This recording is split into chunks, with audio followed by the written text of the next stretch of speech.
Yo, if you're new to the channel, thanks for watching Pond Saga 5. Do me a favor, make sure you subscribe to the channel, set your alerts to get notified for my future videos, and please help this video get at least 1,000 likes. This is how you can help support my channel for free. Winter is coming to Florida, and in recent years, we've seen cold snaps drop the temperatures into the low 40s. In this video, I will share some clever hacks to keep your tropical fish warm and your pond heated even when the cold sets in. Stay tuned for tips to protect your aquatic friends and keep your pond thriving through the chill. If you're new to the channel, thanks for watching. Do me a favor, hit a thumbs up and make sure you subscribe.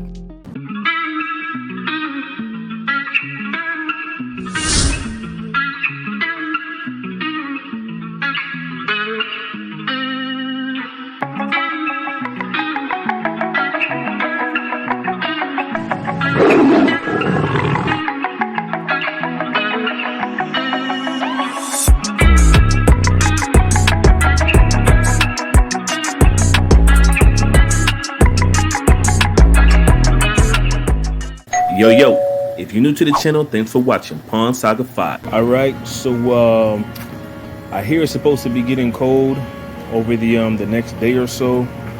So I'm gonna show you how I prep my pond in Florida when it starts to get cold like this. I have a heater right here. This is a 800 watt heater right here. So which, you know, it's good for trying to heat a pond that's maybe like 200 gallons or 300 gallons.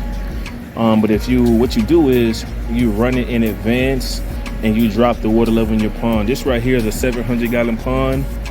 So I may drop it to right around, let's say, maybe where it has 300 gallons or 400 gallons in here. So by me dropping it down, this heater will have to work less hard. And what you do is you want to do this in advance before you have a cold front, because it's not going to heat up your pond in enough time. But there's one other secret that I have to heating this pond real fast, and you'll see after these messages. I told you I'd be back with a winter tip, and that tip is boom. Yep, a tarp, all weather tear and fade resistance. This is what's going to help you lock in the heat in the inside of your pond. And I'll show you guys how I'm going to apply this. Also, what would help is if you would drop your pipes down. I need to do that myself. If you would drop your pipes down just a little bit, so where it's like right under the water and not coming out of the water like that one right there. So this way, when the warm water flows through your filtration system right here, it can stay underwater and just keep circulating and doesn't have to come in contact with cold air. But yeah, so what I'm gonna do first is I'm gonna prep this pond today. I did a water change on it already, so you know there's enough water in here. And I think also what I'm gonna do for this pond is, I've been kind of holding off for doing it, but I've been seeing a couple of other people. What they actually do is they clean. I actually saw a guy do this today. They clean their filtration system before the winter starts. But I don't know if I really want to do that, because there's nothing really wrong with my filtration system. I've had it up and running really good. It's been doing good so far. I guess I could do it before winter comes. I guess it may help it out a little bit better. So I might actually, I might do that. But when I do it, nah, I'm not even gonna mess with it. I'm not even gonna do it. If it ain't broken, don't fix it. I'm gonna, how I built this filter system is, I built it so good. It has beneficial bacteria in here, but it also has mechanical filtration and biological filtration. The way I built this and packed the filter floss in here and how much lava rock I have in here, I don't have to touch my pond filter for a year, to be honest with you.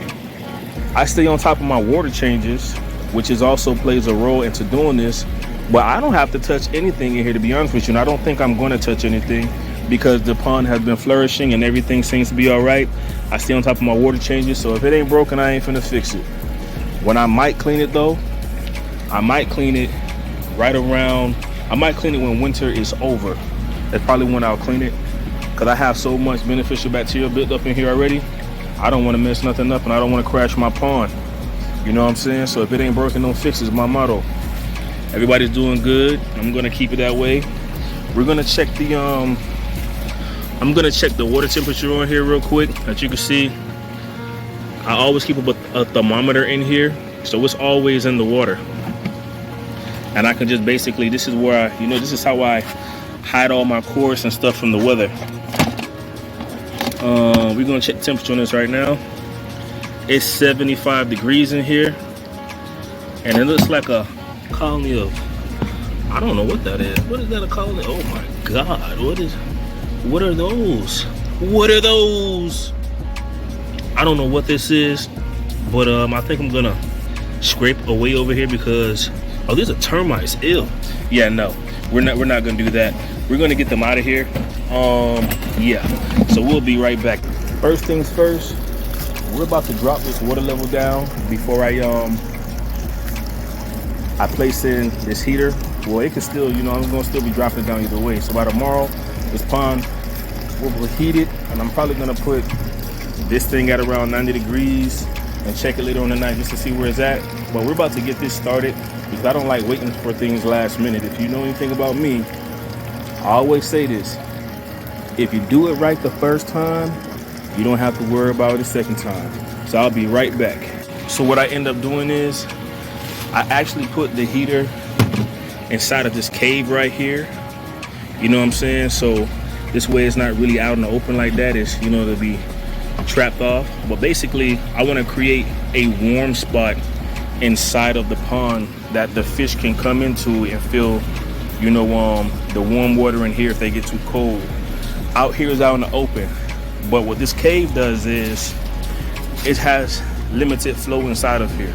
So that means the water's going to heat up in here, around here, and it's going to create a warm spot for the fish to come into.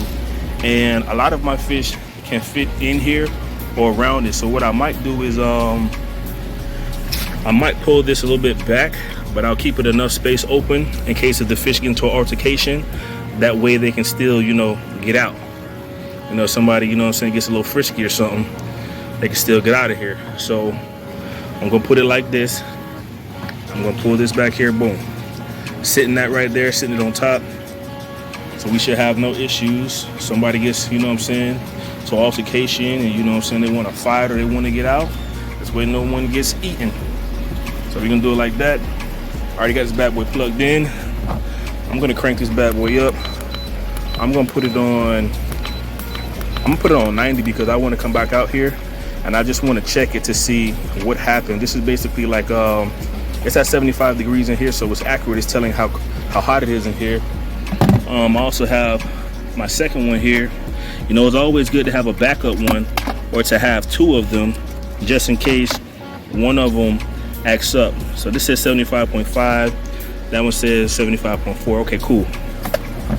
So yeah, we're gonna keep the backup on here.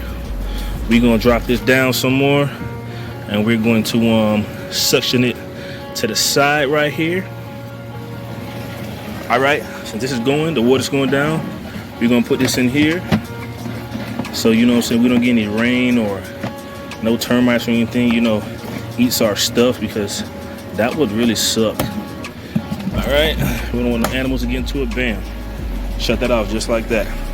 Next thing we're gonna do, let's throw a tarp on top of here. I'll be right back. All right, so we in business. I put the heater in. I put the tarp on top of it. And what I also did was, it's good to have some of these clamps right here, so you can clamp it down, still let some water out. It's good to have these clamps right here, so you can go ahead and then clamp 4 corners down, so when the wind blows, if it does happen to blow up, they could come right back down. I have 4 of these clamps, but I'm in the process of looking for my other 2.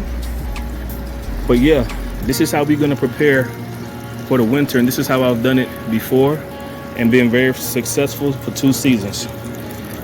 What I'm doing right here is I dropped some sway in here so I can feed these monster catfish so I don't have any fish disappearing when I come out here. And tonight is the night that they eat. I just saw one of them eat right now. I see another one coming out right there. He smells it. Yeah, I gotta keep him fed, man. I wonder how much he's gonna eat.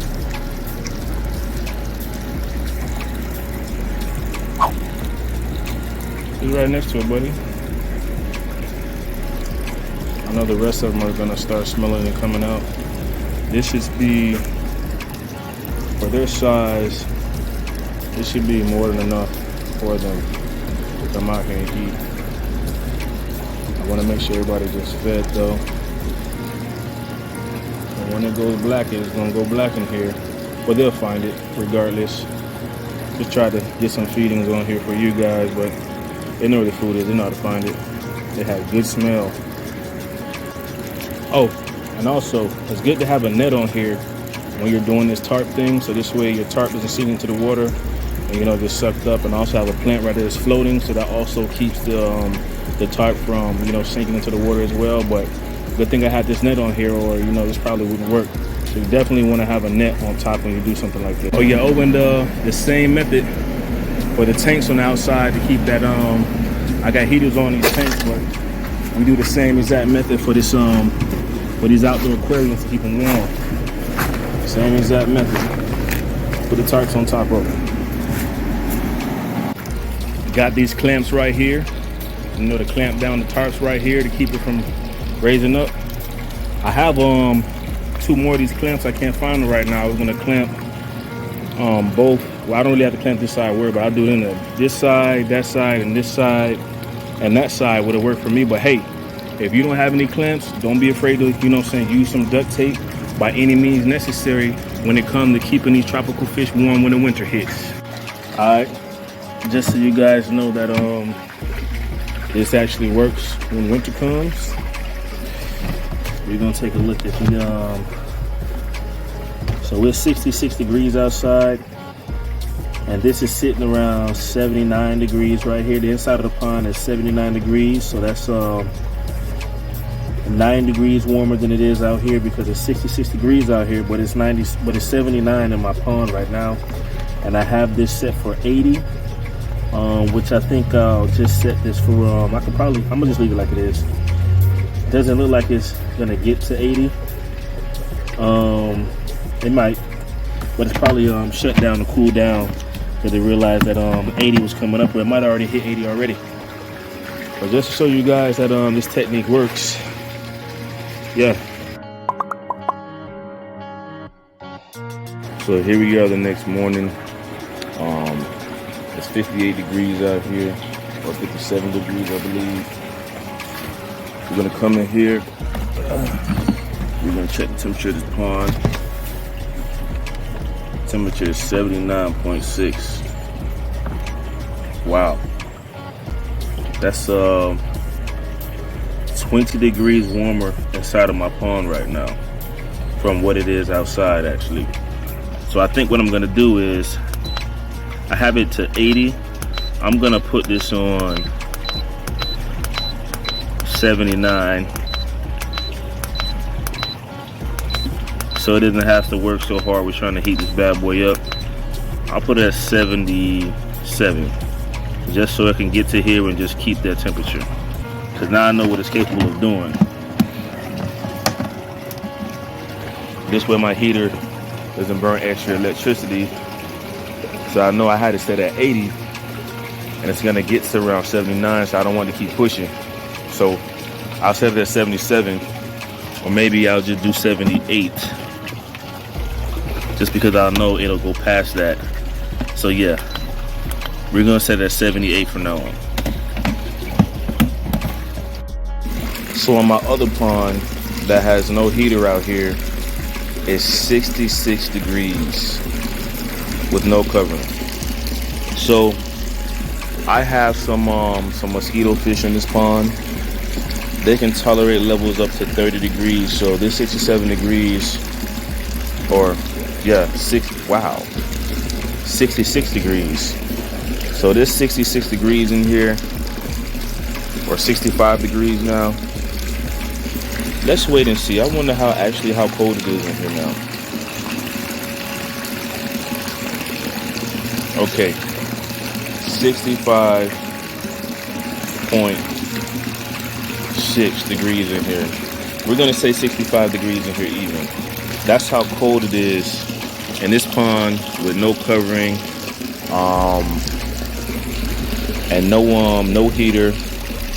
Sheesh.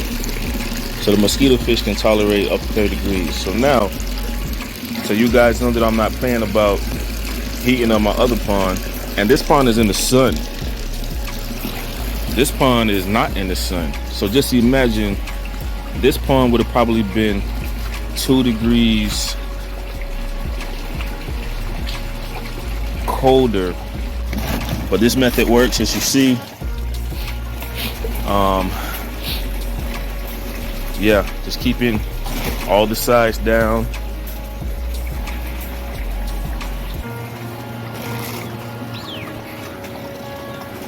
Keeping it all insulated, making sure nothing gets in. This is how you keep your fish during the winter. So when the temperature is actually going to get a lot colder than this, I think it's going to drop to around the 40s tonight. So you want to prepare your pond at least 2 or 3 days in advance, just to give it, you know, some time to heat up. But this is how we do it right here. This is how I've been able to keep my tropical fish outdoors. Yo, if you're new to the channel, thanks for watching Pond Saga 5.